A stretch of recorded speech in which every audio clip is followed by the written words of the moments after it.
Welcome to the Paul Adefarasin podcast. We revisit the word, surface the big ideas, and give you space to reflect, pray, and act. If you'd like the full message, though, you can watch it on YouTube or listen on Spotify after this episode. What if the very habits, the mindsets and the tools that actually built your current reality are the exact things destroying your future potential?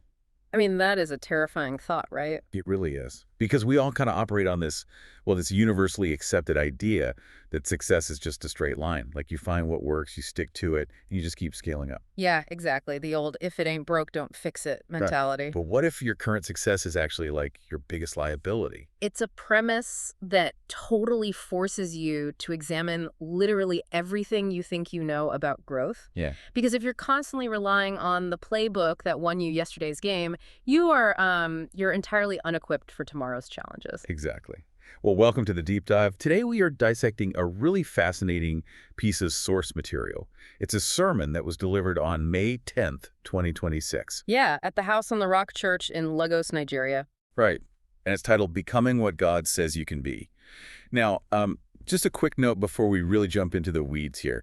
Since our source material today is a religious sermon, our goal isn't to endorse a specific theology or, take any religious stance. No, not at all. Instead, we're looking at this through a purely analytical lens. Right. We want to extract the psychological, behavioral, and even neurological frameworks the speaker uses to explain human transformation. And, looking at it through that lens reveals an incredibly robust system for change. I mean, the pastor anchors the entire message on this central spiritual premise. Which is? That God does not call you based on your current limitations or like your past failures or even your present circumstances. Oh, wow. So what does he call you by? According to this teaching, God calls you strictly by the destiny he has purposed for you. But, and here's the catch, to actually step into that destiny, you have to leave your familiar comfort zone. Right. You have to intentionally embrace the severe, agonizing discomfort of change. Exactly. It's not supposed to be easy. That brings us straight to the scriptural foundation the pastor uses to set this up, which focuses on the story of Abraham in the book of Genesis. He walks the congregation through three very specific moments. Yeah, starting with Genesis 12, right, where God tells him to abandon his country, his family, literally everything familiar, to go to a land he hasn't even seen. That is the ultimate severance from the comfort zone. I mean, just packing up and leaving everything. Total detachment. And then the sermon jumps to Genesis 17. The man is 99 years old, has 0 children with his wife, and God changes his name from Abram to Abraham. Which literally translates to father of many nations. Right. And finally, Genesis 18, where God promises that within 1 year, his elderly wife Sarah will have a son. Which is a promise so logically absurd, given their biology, that Sarah actually just laughs out loud when she overhears it. I mean, wouldn't you? It defies all human logic. I definitely would. And I get the idea of, calling things that aren't as though they are, which the pastor links to Romans 4.17. But I kind of want to push back on this from a purely psychological standpoint. Okay, let's hear it. Isn't this just delusion? How does the sermon differentiate between a helpful mental framework and flat-out denying reality? That's a really fair question. Because imagine the sheer everyday awkwardness of walking into a local market at 99 years old with absolutely no children and introducing yourself as the father of many nations. Yeah, the social friction there would absolutely be immense. People would think you'd lost your mind. Exactly. It sounds like a total break from reality, or, I don't know, at best a mockery of your own painful circumstances. Well, the pastor actually explains the mechanism behind this by looking at how God operates regarding time. Okay, how so? The theological premise here is that God sees the end from the beginning. He lives outside of our linear timeline entirely. So he's not bound by our past, present, future progression. Exactly. So when God gives a promise or changes a name, he isn't making a hopeful prediction about the future. He is speaking from a future he's already experienced. Oh, wow. So to God, calling a childless 99-year-old father of nations isn't a metaphor or wishful thinking? No, not at all. It's just an accurate description of a reality Abraham hasn't physically walked into yet. That is the crucial distinction. It isn't delusion, it's shifting the anchor point of your identity. Okay, that makes sense. Psychologically, you are setting a new North Star to pull your behavior forward, rather than allowing your identity to be anchored by historical data. God is actively trying to divorce Abraham from who he used to be so he can catch up to who he already is. Catch up to that predetermined destiny. But still, if your mind is being pulled toward a completely new reality, but your physical environment and your daily routine are screaming that nothing has changed. You're going to experience massive cognitive dissonance. Exactly. How do we mentally survive that friction? Because this is where the sermon pivots in a really unexpected way, right? Moving from ancient scripture straight into modern neuroscience. It really does. The pastor introduces this brilliant framework regarding the manual mind versus the automatic mind. Which maps perfectly onto conscious versus subconscious processing. Spot on. To understand why change is so ridiculously difficult, we have to look at the brain's physical mechanics.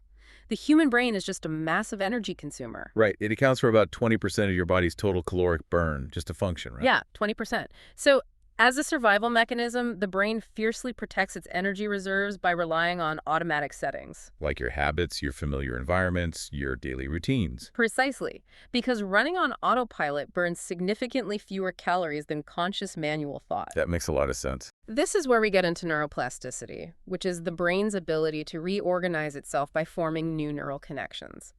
When you learn a new skill or build a new habit, your brain has to physically construct a pathway and then insulate it.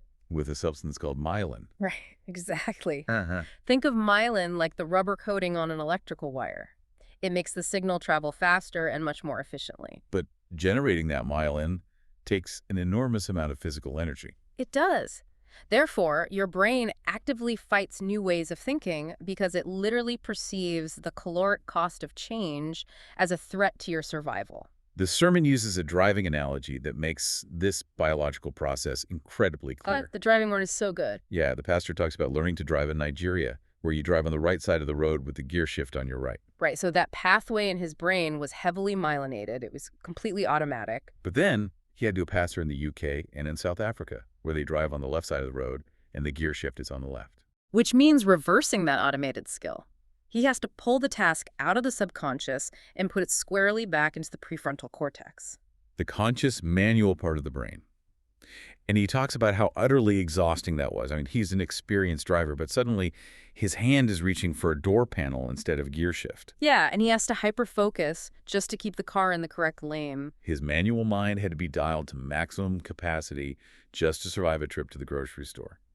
It felt entirely wrong until months later, those new neural pathways finally solidified. The new myelin was laid down and it became automatic again. He actually pairs that with an airplane analogy, noting that 85 to 95% of a commercial flight is run by the autopilot. Really? That high? Yeah.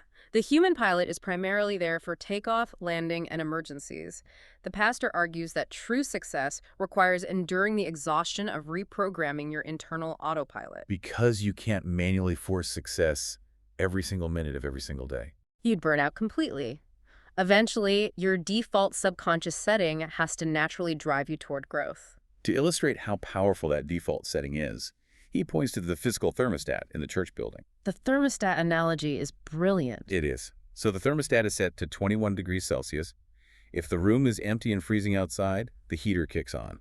But if the room is packed with thousands of people jumping and dancing and generating heat, the air conditioning kicks on. Right. The thermostat's only job is to aggressively fight any change in the environment to maintain that 21 degrees. And if we apply that to our own psychology, the implications are staggering. How so?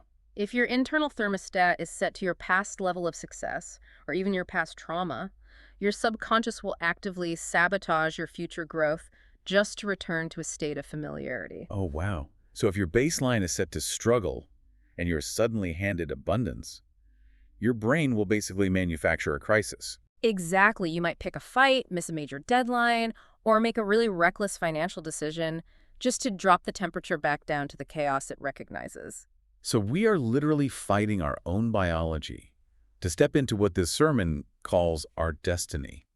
How do we actually reset that internal thermostat? Well, the pastor is very clear that you cannot just rely on willpower or, weekend inspiration. Right, that won't last. You have to radically alter your environment and your daily actions. He calls this the weekday work, and he outlines several concrete steps of faith to achieve it. Okay, let's get into the weekday work. What's the first step? The first of those concrete steps is that you must leave limiting circles. Because humans are highly social creatures, we possess mirror neurons that constantly read and mimic the behavior of those around us. So we subconsciously sync our internal thermostats to our peer group. Exactly. If you're surrounded by people who only know your past, they will continuously hold you to past perspectives and past performances. They will literally look at you and say, "You're just Abram, calm down," when your new reality actually requires you to be Abraham. Right. They box you in based on their historical data of you.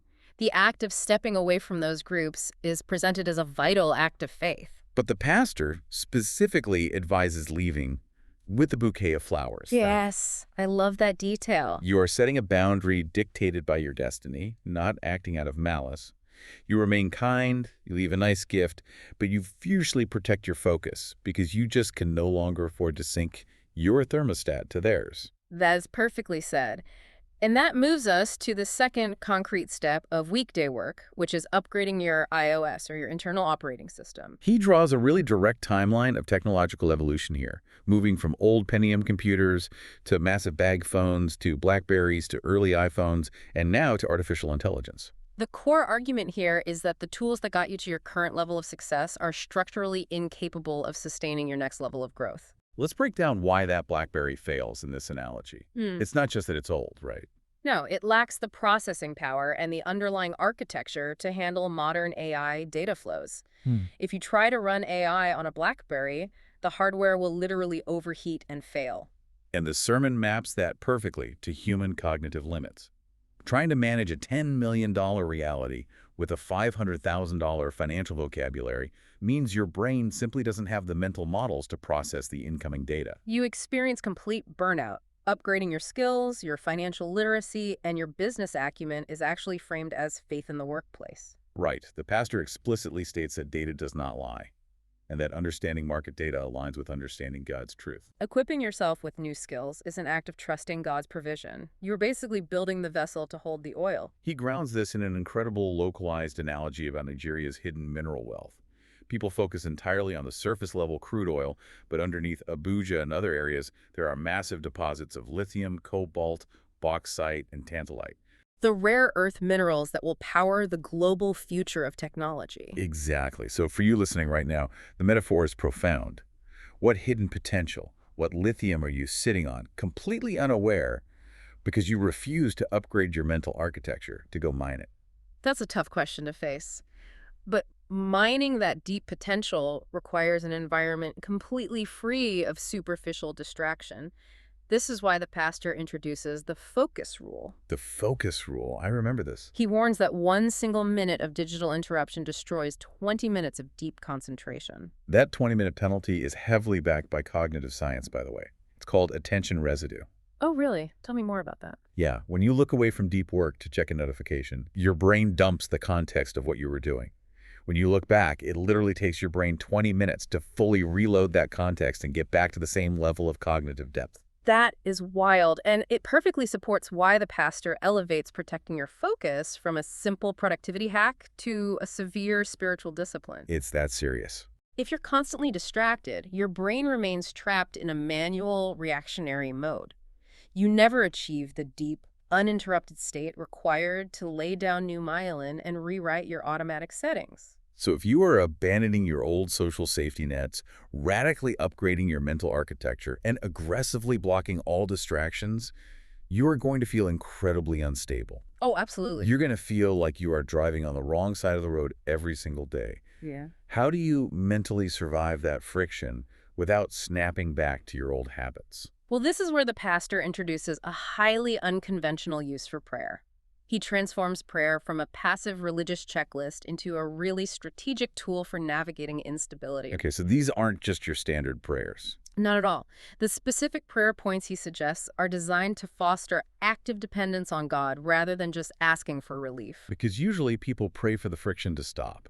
God, make this easier, take away this stress. Exactly. But the pastor challenges the listener to actively pray to become comfortable with the discomfort of change. That is such a flip. In clinical psychology, we would look at this through the lens of cognitive reframing or exposure therapy. When you pray for discomfort, you are actively changing your relationship with friction. You're signaling to your brain that the discomfort isn't a threat to be avoided. It's an essential environment for growth. Yes.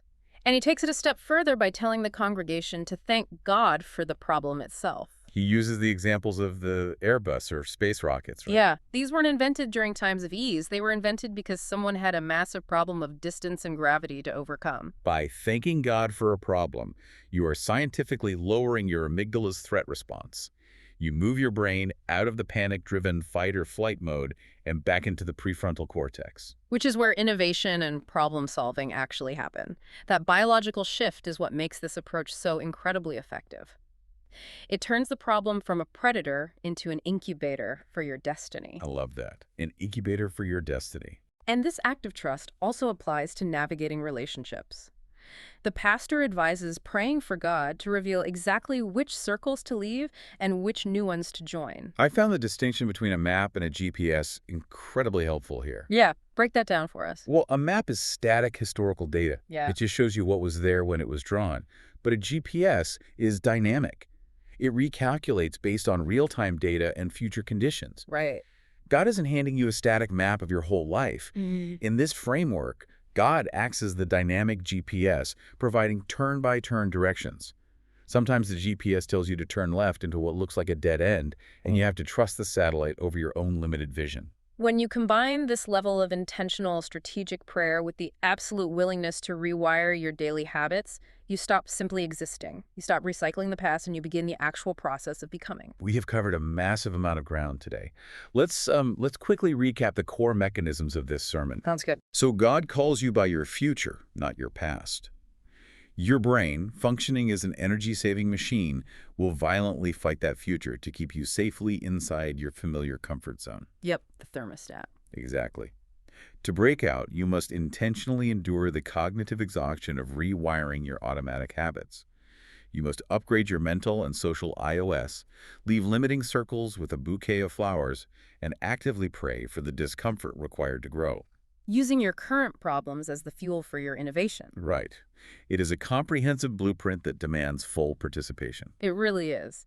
And as we wrap up this analysis, I want to leave the listener with a final thought from the sermon to really evaluate. Okay, what is it? Toward the end of the message, the pastor made a striking statement. He said that retirement is a lie, and that instead of retiring, we must re-aspire. Re-aspire. Wow. That fundamentally changes how we look at the finish line. It does. Think about the area of your life right now where you feel the most content, the place where everything is easy, familiar, and fully automated. Is it possible that what you are calling contentment is actually just your automatic mind holding you hostage in a familiar comfort zone? What if the actual version of your life, the Father of Nations version, the hidden rare earth minerals version, hasn't even started yet? That forces a brutal self-audit. Yeah. And it goes right back to the question we started with. The very things that made you successful yesterday might be the exact things preventing your success tomorrow. Absolutely. Are you spending your energy protecting your current success, or are you actively preparing the architecture for your destiny? Thank you for joining us on this deep dive. We strongly encourage you to take a hard look at your internal thermostat this week. And, don't let the friction of the unfamiliar stop you from upgrading your reality. We will catch you on the next one. Thank you for listening. To go deeper, watch the full message on YouTube or listen to the full-length sermon on Spotify. Follow the podcast, and please share it with someone who needs it and leave your response in the Q&A. Kindly keep your heart on fire, your eyes on Jesus, knowing you are the exception. Grace and peace. We love you deeply.